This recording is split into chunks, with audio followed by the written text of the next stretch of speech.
Menteri Luar Negeri Iran Abbas Araghchi ini melanjutkan safari diplomatiknya ke China. Ya, tiba di Beijing, Menlu Iran Abbas Araghchi ini langsung bertemu dengan Menteri Luar Negeri China Wang Yi. Salah satu pembahasan kedua pejabat negara adalah upaya negosiasi damai antara Iran, Amerika Serikat, dan Israel. Kunjungan ini dilakukan tepat beberapa hari sebelum Presiden Amerika Serikat Donald Trump dijadwalkan bertemu dengan Presiden China Xi Jinping. Saat ini China memposisikan dirinya sebagai mediator antara ketiga negara yang bertikai.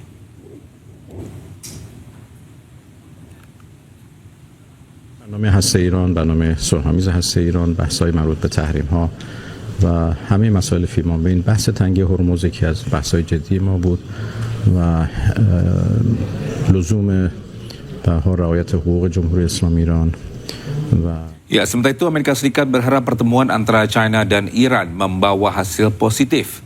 Menteri Luar Negeri Amerika Serikat Marco Rubio mengingatkan China penutupan Selat Hormuz dalam waktu panjang hanya akan merugikan China. Point about the visit, it's fine. I hope the Chinese tell him what he needs to be told, and that is that what you are doing in the Straits is causing you to be globally isolated. You're the bad guy in this. You guys should not be blowing up ships. You should not be putting mines. You should not be trying to hold hostage the global economy. I hope the Chinese bring, whether it's done privately, but I hope it's done directly, that's the message they deliver to them. As I outlined earlier today, China. Ya, sementara itu Menteri Luar Negeri Iran Abbas Araghchi ini sebelumnya melakukan safari politik ke sejumlah negara seperti Rusia hingga Pakistan. Hal tersebut dilakukan Iran untuk mencari dukungan diplomatik di tengah meningkatnya tensi di Timur Tengah.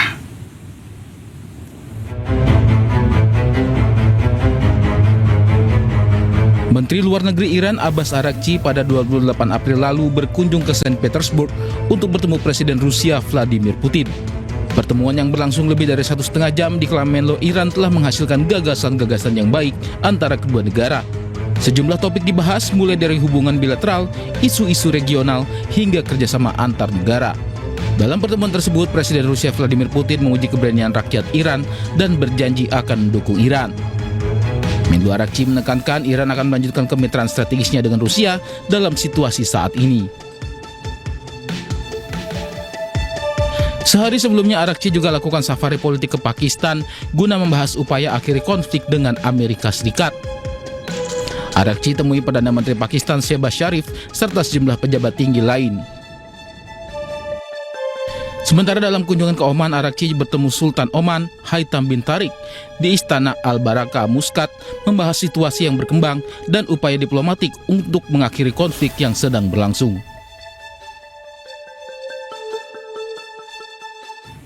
Ya, sementara itu juru bicara Kemenlu Iran Ismail Baghei ini menyebut kehadiran militer Amerika Serikat di Timur Tengah menjadi beban dan sumber ketidakamanan. Ia juga menyerukan kepada negara-negara tetangga untuk berhenti meminjam keamanan dari kekuatan luar kawasan.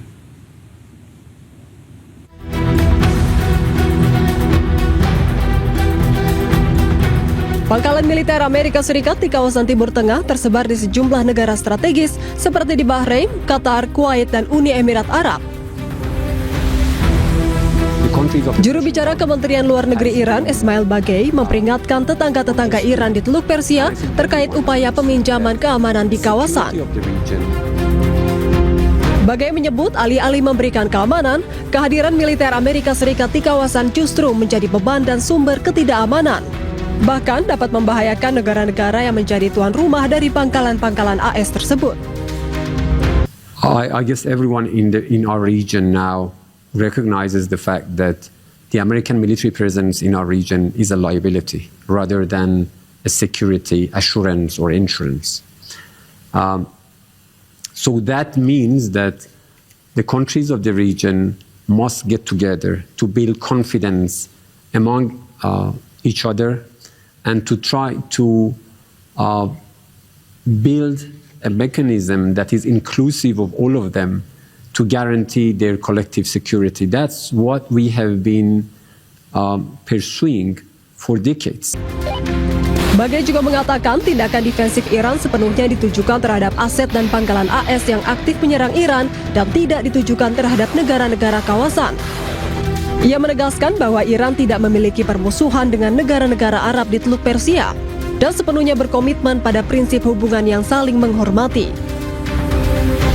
Ya, sementara itu Jerman dan Portugal mendesak Iran untuk membuka blokade di Strait Hormuz. Negara-negara anggota NATO pun akan bertemu untuk membahas langkah kerjasama pengamanan bersama dengan Amerika Serikat. Auch über die Lage in der Straße von Hormuz. Mit der Seefahrernation Portugal teilen wir das Bewusstsein für die Bedeutung freier und sicherer Seewege. Die iranische Blockade dieses Seeweges der Straße von Hormuz schadet unserer Wirtschaft, sowohl in Portugal als auch in Deutschland. Wir setzen uns deshalb gemeinsam dafür ein, die Freiheit der Seewege so schnell wie möglich wiederherzustellen. Und wenn die entsprechenden Voraussetzungen gegeben sind, das wissen Sie, dann steht Deutschland bereit, sich auch militärisch für die dauerhafte Aufrechterhaltung der Freiheit der Seewege einzusetzen. Dazu ist ein erstes deutsches Schiff bereits unterwegs in das östliche Mittelmeer, wo es vorstationiert wird.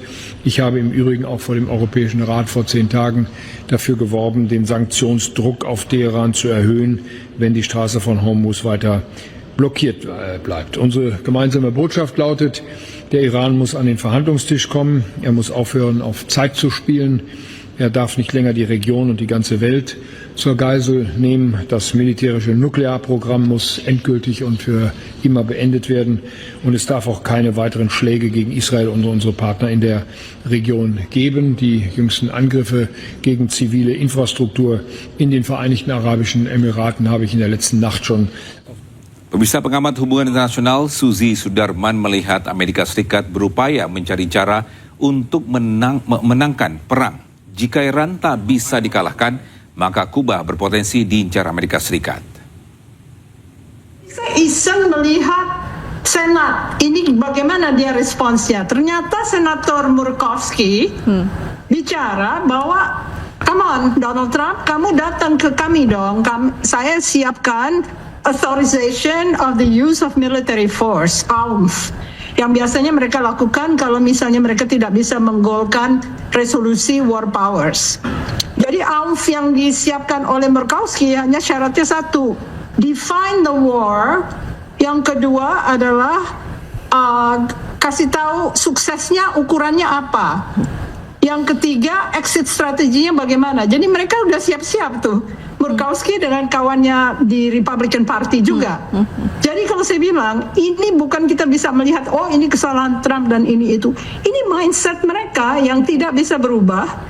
Karena inner outer dan outer inner kind of threat itu selalu didefinisikan sebagai hal yang akan mengurangi kekuasaan Amerika. Mereka sangat pure realis dalam arti interest defined as power. Jadi kepentingan mereka adalah kekuasaan. Kalau ada yang mencoba men-challenge, menantang, mereka akan segera menghardik orang tersebut atau kalau bisa dibom sekalian. Jadi kalau saya bilang ini bukan aturan-aturan yang sangat yuridis begitu. Mindset mereka memang hegemonik dan tidak mau kalah. Dan selalu harus keluar sebagai winner. Sehingga yang dicari oleh Donald Trump adalah satu winning strategi lagi. Kalau misalnya di Iran dia sudah dipermalukan, dia akan menghajar Kuba sebagai satu faktor untuk menunjukkan bahwa dia menang. Jadi yang kasihan nanti Kuba, karena sebetulnya Iran nggak bisa dikalahkan, tapi Kuba yang akan jadi bulan-bulanan dari Donald Trump.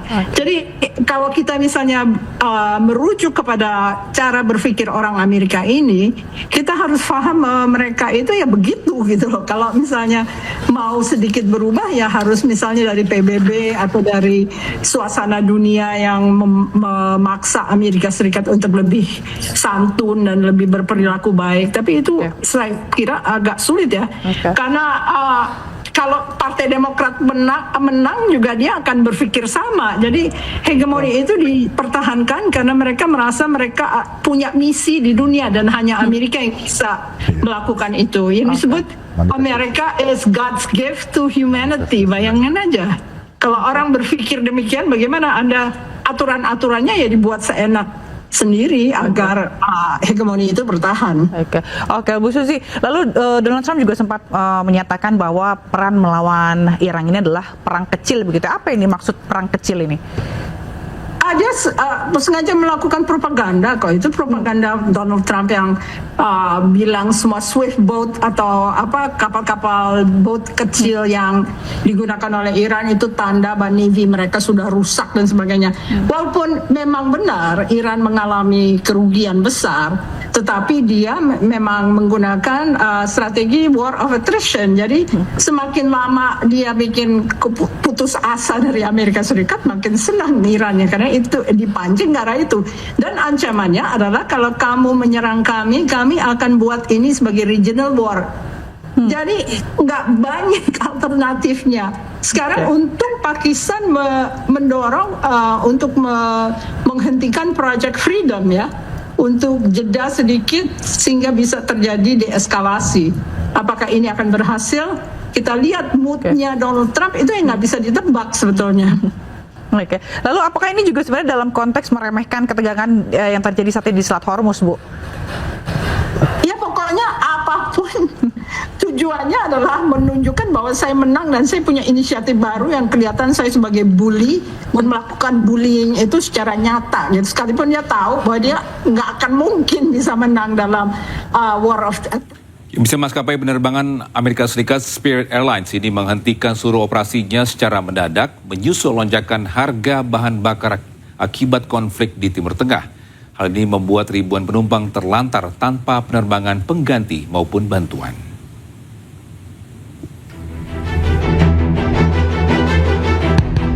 Maskapai penerbangan Amerika Serikat Spirit Airlines pada hari Sabtu menghentikan seluruh operasinya dengan alasan kenaikan harga bahan bakar akibat konflik di Timur Tengah. Penutupan mendadak Spirit Airlines terlihat dari operasional yang berhenti total di kantor pusat Dania Beach dan sejumlah pesawat yang terparkir di Bandara Internasional Miami. Layar informasi menunjukkan pembatalan penerbangan, sementara konter layanan dan mesin check-in tidak lagi beroperasi, meninggalkan ribuan penumpang terlantar tanpa kepastian. Perusahaan menyebut lonjakan tajam harga bahan bakar yang dipicu konflik Timur Tengah dan gangguan di Selat Hormuz sebagai penyebab utama tekanan finansial. Tanpa tambahan pendanaan, maskapai akhirnya memilih menghentikan operasional secara penuh. Mira, hace 2 días por WhatsApp me dieron alguna asistencia, pero inicialmente que me iban a reagendar en otro vuelo el 7 de mayo.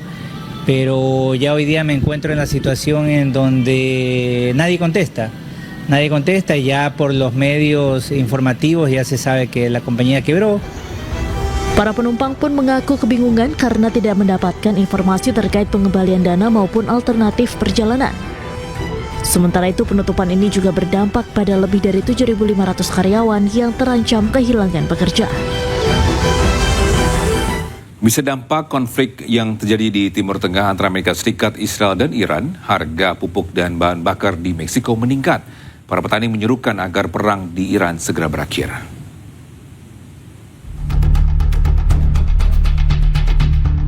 Para petani Meksiko menyerukan diakhirinya perang di Iran setelah melaporkan kenaikan setidaknya 30% pada harga pupuk untuk produksi biji-bijian yang memperburuk situasi di sektor pertanian negara tersebut. Di Mexico City menunjukkan para pekerja lapangan sedang bekerja di ladang, sambil menyatakan keprihatinan tentang konflik yang terjadi di Timur Tengah antara Amerika Serikat, Israel, dan Iran karena dampaknya terhadap pupuk dan bahan bakar. Conflicto en Irán nos afecta muchísimo porque de allá vienen los fertilizantes, la mayoría. Todo el tipo de fertilizantes que nosotros necesitamos acá para fertilizar nuestra hortaliza, pues viene de allá. Y pues por ende lo del petróleo también es un problema muy fuerte. Por eso el incremento en las gasolinas y principalmente a nosotros en el diésel. Sementara itu, Alvaro Lopez Rios, pemimpin Serikat Pekerja Pertanian Nasional, mengaitkan sebagai krisis tersebut dengan keputusan ekonomi yang dibuat pada tahun 1990-an ketika perusahaan negara Fertimex dibubarkan. Menurutnya, kebijakan memprioritaskan impor daripada produksi lokal melemahkan kemampuan negara untuk memastikan pasokan pupuk. De tal manera que fertilizantes caros, combustibles caros, han hecho un factor que seguramente es el tiro de gracia para el desastre agrícola de México y que México continúe la ruta de tener récord Guinness en importación de granos básicos, oleaginosas y alimentos. Lo estamos padeciendo a nivel de México, lo están padeciendo los americanos, la sociedad americana, lo está padeciendo todo el mundo y seguramente la historia más temprano que tarde condenará esa agresión que está cometiendo el presidente de los Estados Unidos y sus aliados contra países en varias partes del mundo. Sementara itu, terkait situasi di Timur Tengah, Lopez Rios menyatakan bahwa Presiden Amerika Serikat Donald Trump akan dikutuk atas keterlibatannya di Iran dan campur tangannya di negara-negara lain.